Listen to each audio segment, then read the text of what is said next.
With reactions trailing the protest in Minna, Niger State, on Monday, residents trooped out in large numbers to protest the rising cost of living occasioned by the downturn in the economy.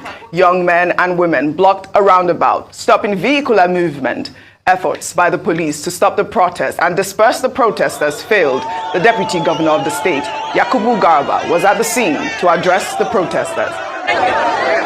If I look at that large crowd. Well, there were also protests in Kano State on Monday. The governor of the state, Abba Kabir Yusuf, in an emergency meeting with business community in the state, decried the hardship and starvation faced by Kano residents. The governor said many people are living in misery, starvation, and acute hunger, which has resulted in the death of many residents who cannot afford food.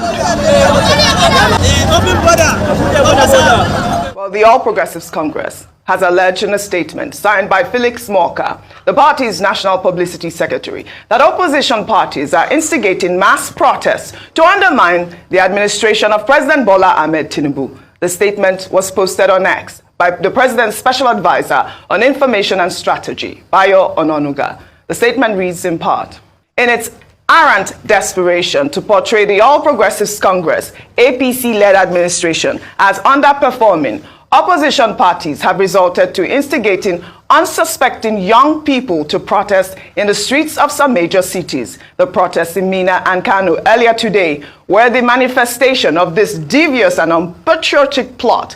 That the protests happened simultaneously in both cities is not coincidental. It bears a bold stamp of an orchestrated and coordinated effort to instigate unrest and undermine the government. While we recognize the right of citizens to engage in peaceful protest, we urge our good people to be vigilant and not lend themselves to the treacherous attempt by the opposition to promote social strife by its incendiary rhetoric and manipulative plots. I mean, Rufai, this is just really alarming to see that, you know, this is coming from, you know, the APC. I mean, you saw the large crowd in Minna. Yeah, I mean, I don't know if it's still campaign season. Nigeria's an APC state. Exactly. I don't know if it's still campaign season, but this is real. This is real. Let me just take a comment from Shehu Sani, who wrote, the protest in Minna, Niger State against the high cost of living falls within the ambit of the right to peaceful dissent. Protest against the cost of living was also done in other European cities experiencing economic pains. The protest is simply a message and a call for immediate and impactful measures to address the problems of the epidemic of poverty in the country. Go ahead. You know, the conversation here now is when you know, when you're coming out to protest, these people come out and debunk your claims. Either they call it fake news or sponsored. Opposition. Are you an opposition? Me? I'm not an opposition. Me, I'm just a citizen that is seeing the way hunger is going in the country and that fears for Nigeria that if something is not done, we might be in a quagmire. In fact, we are there already. And this was a result of bad decisions made hitherto, and we can't say that enough. And what are the solutions? If we have a strategic grain reserve, can we put that out there? Post-harvest losses, can we increase yield? Can we bring security back so that the farmers can farm? Can we ensure we give subventions? Some of the ideas that were put forward to us before, let us remove the tariff on all those big crops, you know, wheat, barley, and all of that. And let's also ensure that people get food one way or the other. Everything should be done, make it easy for food to come in. Because one of these problems will date back to the last administration when you had the border being closed. You know, for the hypocritical people that are responding as is opposition, what opposition led all of this? Don't gaslight the people. Mr. Bayo Ononuga was seen in the statement to be saying, trying to justify that Nigeria's cost of living is not high compared to other countries. Oji, when the protests on rice in Liberia started in '79, those were the exact words President Tolbert was using. But that protest became so severe in the country. Now you're saying it's opposition. Opposition for what? Who cares? In an APC state? Niger is an APC state. Bago is an APC governor. People are suffering. You're saying opposition. You're saying opposition. I sang Bob Marley's song this morning. An hungry man is an angry man. We belly full and them hungry. That's what people are singing on the streets. Must everything be on the lines of politics? And these were the people that did worse in their time. You know, my favorite pastime now is I go and dig out all the old tweets of President Bola Tinubu and I'm just reading them. Which tweet is this one? It's one of his old tweets. His tweets are playing. You okay, okay, go ahead, read this one. This one is Nigeria's security situation is precarious. Nigerians are tired of excuse and explanation. They want protection for their life and property. Many of his old tweets. Yes. This was the same people too that led protests. This is it.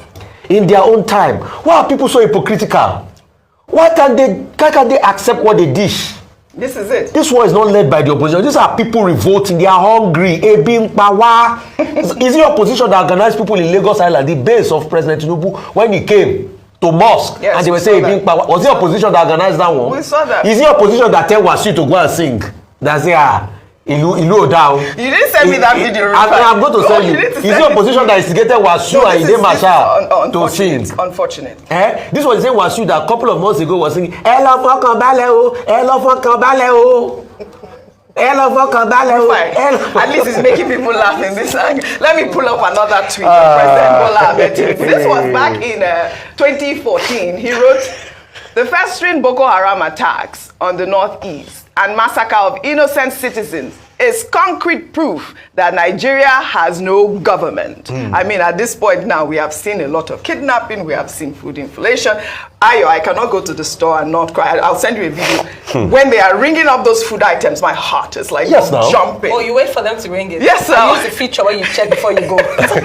Start to remove it. Remove. Well, before I come to you, though, the First Lady of Nigeria, Senator Remi Tinubu, has assured Nigerians that the hard times being faced by Nigerians will soon come to an end. Remi Tinubu gave the assurance on Monday in the State House during a meeting with the governor's wives on her pet project, Renewed Hope Initiative.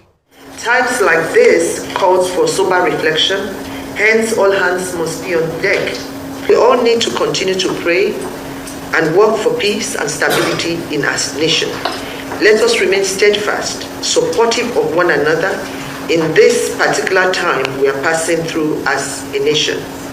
It is only temporary and would fade away sooner than we anticipate. In Jesus' name. Ayo, the First Lady has assured us that, you know, the policies in place will help and it will soon fade away. We are hopeful as well. It almost seems as if the national anthem, second or third stanza of the national anthem would be Davido's assurance, because what we've been hearing over the years is assurance, assurance, assurance. But Nigerians are fed up. We've eaten assurance and we are full to the brim. There's no more space for assurance. What people want is action.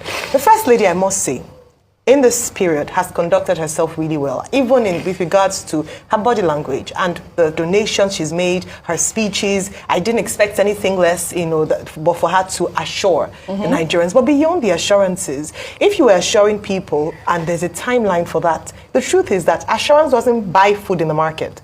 Assurance doesn't secure lives and property. Assurance doesn't pay school fees. And this is what the people are agitating for. And so assurance is not going to stop people from protesting. And that's what we've seen in all these states. And so while she says hardship will soon end, beyond this is what are the things that will be done to make hardship end? What the people want is a trust system where the government will say something and we believe that in a month's time, things will get better, at least in immediate, like you said. I cite, if you read the These Day back page, on Sunday was really brilliant with regards to the suggestions, even reminding us that late President Musa Yar'Adua had faced such a situation during the global food crisis. And what did he do? He did exactly what you mentioned before in terms of taking off tariff on certain food items that Nigerians eat a lot, like rice and the likes, for a temporary period of time. Also releasing grains from the reserve and those things. And then I mentioned also, we must also include the subnationals, the governors, in terms of their interventions. Beyond assurances, beyond speeches, beyond, conspiracy theories, Nigerians just want to eat. Yes. Hunger is killing people. Yes. Well, another story that's been going around is, government officials even donating money, as well as the First Lady, who is said to have donated $100,000 to Nigerians in the diaspora in Sierra Leone chapter. That is the Sierra Leone chapter. But the construction of a first-class medical center for Nigerians in Sierra Leone. The medical center, when completed, will address the medical needs of over 40,000 Nigerians living in Sierra Leone. A good gesture, but Nigerians are saying, what about our facility here? But you can recall, back in November, I believe last year, the First Lady had visited Sierra Leone, and they had spoken about the dilapidated state of the medical facilities there in Sierra Leone, especially for our Nigerians. If you recall, there was war going on at the time as well. So I think it's a good measure, but Nigerians are also saying, please donate. She did donate 950 billion, I believe, was it? Billion. 950 million. Did I say billion? Yeah. You know that billions. It's only billions we've been talking about. 950 million at the time. As for Mrs. Tinubu donating to a cause in Sierra Leone to support NIDO, Sierra Leone chapter, Nigerians in Sierra Leone, well, again, I don't see a problem with that. I mean, you never know that Nigerians in diaspora organization, they may have also approached her to ask for assistance. They did approach her. She That's has what done I said that. last time. And again, nobody has said it's federal government money that she's giving out. It's her personal resources she's using to support. And to the extent that she continues to support her husband, I'm sure if there are groups in Nigeria who also go to her under the Renewed Hope Initiative, she will also provide that support. And then she's saying 2024 will be a year of peace, progress, and all of that. Well, have we forgotten that Mrs. Tinubu is a pastor of the Redeemed Church? So what do they sell in churches? Pastor's wife. What do you people sell in? Faith and hope. Yeah, you sell renewed hope. You give the people hope. Yeah, and in politics, you give people hope. Absolutely. I don't expect a pastor, of the Redeemed Church not to talk about hope and progress and prosperity in the year 2024. So when she says that, it's true to character. As for this talk about food insecurity, well, I had made a point, cited the example of what happened 1789 to 1799, leading to the French Revolution. And people should learn from that. When people are hungry, they are angry, and they can go to any length. And so to just say, oh, maybe it's the opposition that is behind this, misses the point. The truth is that the streets are not smiling. People are hungry. In fact, sometimes when you see the way people react to you, ordinarily, you'll be wondering whether you had known the person before. Don't you see how people drive? Sometimes some people will just be walking in the middle of the road. Yes, sir. As if they want to commit suicide. Yes, so hunger can give people psychosis. So that's part of the problem. Government should not downplay the crisis of hungry people. They have shown their anger in Port Harcourt. They have gone onto the streets of Ibadan on another occasion. Now there is protests in Mina. Protests in Kano, where the people are saying they are hungry. Truly, the people are hungry. If you don't go to the market, you won't know. If you don't go to some joints, you won't know. Now, can you imagine selling the cow tongue for 2,000 naira? You eat cow tongue? No, I'm just giving you an example. Bokoto, 2005. Yeba. Something they used to sell for 300 naira, 200 naira. Yes. No, these are practical demonstrations. So, there's problem in the land. And to think that one of the first things that President Tinubu did was to declare a state of emergency on food insecurity. Absolutely. He declared a state of emergency on food insecurity. So at the end of the day, this has become mere rhetoric. No, the people, we need to provide opportunities for them to feed. They are talking agricultural production. We have been discussing agricultural production since the days of Green Revolution, Operation Feed the Nation.